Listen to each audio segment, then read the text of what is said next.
नमस्कार दोस्तों, मैं रविरंजन कुमार आप सभी को इस चैनल पर स्वागत करता हूं।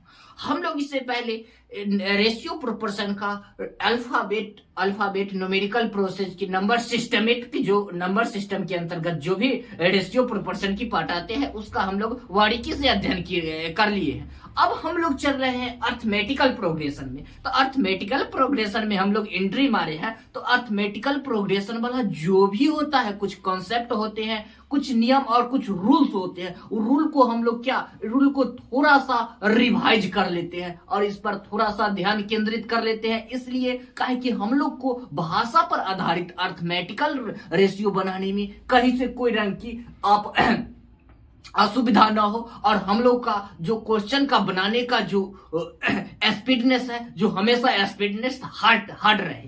इसीलिए हमको क्या करना है, हार्ड वर्क करना है। ये सब सारे कॉन्सेप्ट को हम लोग को थोड़ा का बारीकी से ध्यान में संज्ञान में रखना है। तो चलिए हम लोग क्या करें।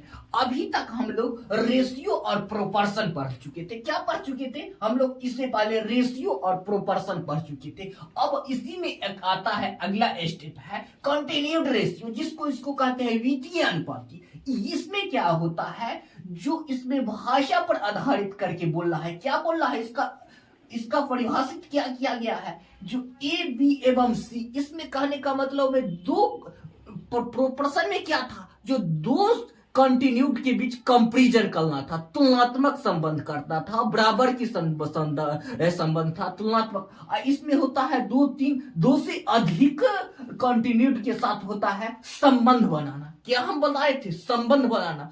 संबंध वैसा संबंध जो ए के साथ है वही संबंध बी के साथ है, वही संबंध सी के, समान संबंध का क्या होता है, रिलेशन बनाना। आप लोग बारीकी से रिलेशन, तो ये कह रहा है कंटिन्यूड रेशियो में क्या है, इसका परिभाषित किया गया है, ए बी एवं सी तीन सजातीय राशियों के बीच ए का जो संबंध बी के साथ है वही संबंध बी का सी के साथ है।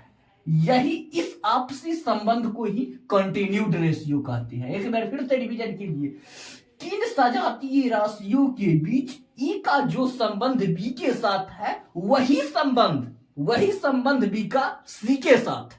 समझे? Yes sir. इस आपसी संबंध को हम लोग कंटिन्यूड रेशियो, वित्तीय समानुपाती कहते हैं। चलिए, इसमें कुछ बेसिक रूल्स होते हैं, सूत्र, इसको याद कर लिए। जैसे जो क्वेश्चन में आता है अर्थमेटिकल, जब मध्य समानुपाती क्या होता है, तो मध्य समानुपाती बराबर होता है रूट अंडर ए बी। जब आप लोग को कहेगा जो मध्य समानुपाती निकालिए, तो आप लोग क्या कीजिएगा, रूट अंडर ए बी कीजिएगा। क्या कीजिएगा, रूट अंडर ए बी कीजिएगा। जैसे यहां पर दिया हुआ है तृतीय समानुपाती, तो लीजिए हम लोग एक तृतीय समानुपाती का यहां पर क्वेश्चन लिखा हो, तो हम लोग क्या करेंगे, इन तृतीय समानुपाती बराबर क्या होता है, बी स्क्वायर बटे ए। तो यहां पर इसका पहला का मान ए हुआ और दूसरा का मान बी हुआ। तो हम लोग उदाहरण से समझ रहे हैं। एग्जाम्पल फॉर क्वेश्चन कर रहा है, एग्जाम्पल 4 एवं 12 का तृतीय समानुपाती क्या होगा। तो तृतीय समानुपाती बराबर क्या होता है, सूत्र बी स्क्वायर बटे ए। तो क्या हो जाएगा, 12 गुने 12 बाई ए। तो क्या हो जाएगा 30। डायरेक्ट मारेंगे हम लोग, क्या करेंगे, डायरेक्ट क्वेश्चन पे अटैक करेंगे। ठीक है, यस सर। ऐसा ही आप लोग पूछ देगा मध्य समानुपाती। आप लोग तो चतुर्थ समानुपाती जानवे करते हैं। ठीक है, इसके बाद एक वो आता है अर्थमेटिकल मीन, समानांतर माध्य। इसमें क्या होता है, दो को रेशियो के बीच होता है रिलेशन बनाना, तो उसको हम कहते हैं ए एम। इसके बराबर लिखते हैं ए प्लस बी बाय 2। समझे? और जब 3 वेरिएबल रहता है तो उसको लिखते हैं A plus B plus C by 2। अगर इसी में अगर 4 वेरिएबल देगा, A plus B plus C plus D, जैसे इसमें संबंध की बात कहा है, क्या कहा है, कंटिन्यूड रेशियो में 3 गो के बीच 4 गो से संबंध बना सकता है। कैसा संबंध बनाएगा, समान संबंध। जो संबंध ए के साथ होगा वही संबंध बी के साथ है, बी को वही संबंध सी के साथ होगा और सी को वही संबंध डी के साथ होगा। ऐसे ही संबंध बनाने वाला क्वेश्चन में ये सब कहां फिट होगा, कहिएगा जी सर जी सब लिख रहे हैं, ये सब फिट कहां होगा, ये सब अर्थमेटिकल क्वेश्चन में होगा, जिसमें कि संबंध, रिलेशन बनाने वाली क्वेश्चन में होगा। जैसे देखिए यहां पर कहेगा ए बी सी डी, जब 4 गो का केस रहेगा तो क्या होगा, सबको इंक्लूड करके बट्टा में 4 में हमेशा रखिएगा, जितने कंडीशन रहेंगे सबको ऐड करके और उतना से भागा देना है। इस सबको थोड़ा सा ध्यान केंद्रित कीजिए और इसको आप लोग बारीकी से नोट कर लीजिए। और नोट करके क्या करना है, इसको रिवीजन नहीं करना है, क्या करना है, इसको हमको को थोड़ा सा मनन कर लेना है, ध्यान रखना है। क्वेश्चन तो दनादन उड़ेगा। चलिए हम लोग आगे बढ़ते हैं, इसको आप लोग बारीकी से नोट कर लीजिए। देखिए इसमें कुछ बेसिक फॉर्मूलेस होते हैं, उसको आप लोग ध्यान दीजिए। जैसे इसमें क्या है, वो गुणोत्तर माध्य। गुणोत्तर माध्य इसमें क्या होता है, इसका फॉर्मूला क्या है, ए बी के पावर 1/2, ए बी के पावर 1/2 दीजिए होल डी पावर, तो चाहे रूट अंडर ए बी लिखिए, बात उतने पर। इसमें जब 2 गो वेरिएबल है, 3 गो वेरिएबल है, तो कहना क्या क्या करना है, होल के पावर 3 लिखना है, 1/1 करके लिखना है। अगर इंटू के केस में हो तो ए इंटू बी इंटू सी इंटू डी बराबर होल डी पावर 1/4। ठीक है, इसको सिर्फ अभी कुछ नहीं करना है, इसको सिर्फ आप लोग नोट्स कर लीजिए और इस पर थोड़ा सा ध्यान केंद्रित कर लीजिए। इसका यूज आगे हम लोग इसका कमाल देखेंगे।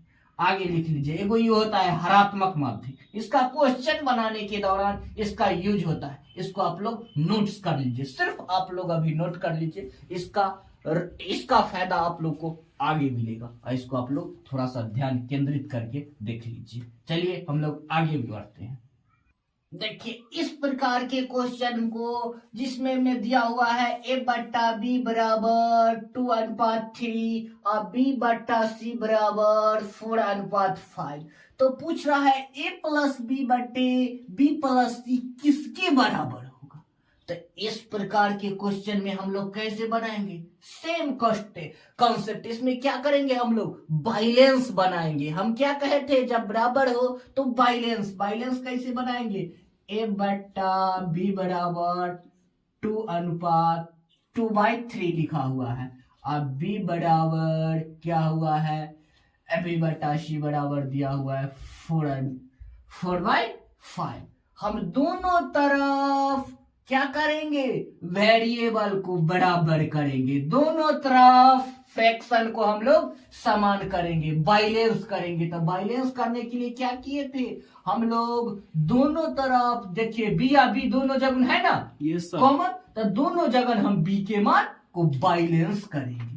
तो यहाँ पर क्या होगा, इसमें करेंगे तो कितना से गुना होगा, 3 से, तो क्या हो जाएगा, तो जितना से नीचा में गुना उतने से ही ऊपर में गुना, तो क्या हो जाएगा 12:15 के अनुपात में आ जाएगा। यहाँ पर कितना से करेंगे, तो दोनों जगह बी बराबर हो जाएगा 4 से, तो क्या हो जाएगा, नीचे में 4 से तो ऊपर में भी 4 से, तो क्या हो जाएगा 12/8। ठीक है, यस सर। तो इसमें ध्यान रखिए, इसमें मान लिखना सीखिए। क्या लिखना सीखना है, मान लिखना, बराबर मान लिखना है, ऊपर वाला के बराबर में ऊपर वाला मान, यानी ए के बराबर में ए वाला मान, बराबर के सामना सामनी मान कैसे लिखना है, सामना सामनी। ए बराबर क्या हो जाएगा 8 और बी बराबर क्या हो जाएगा 12 और सी बराबर क्या हो जाएगा, सामने सामनी मान लिखना है, सी बराबर 15। तो आप लोग आसानी से निकाल सकते हैं। किसका मान आपसे पूछ रहा है, A+B और B+C बराबर क्या होगा, आप लोग बखूबी लिख सकते हैं। ए जगुन ए का मान बैठा दीजिए और बी जगुन बी का मान बैठा दीजिए, बी जगुन बी का मान बैठा दीजिए और सी जगुन सी का मान बैठा दीजिए। क्या हो जाएगा 20/27 आंसर। सही में याद रखिए, मान कैसे लिखना है, सामने वाला का मान सामने वाला होगा, मान लिखना इसमें देखना है, पहले बाइलेंस करना है और उसके बाद मान लिखेंगे। सामने वाला का मान क्या होगा, सामने वाला, अलग अलग नहीं, सामने वाला का मान सामने वाला।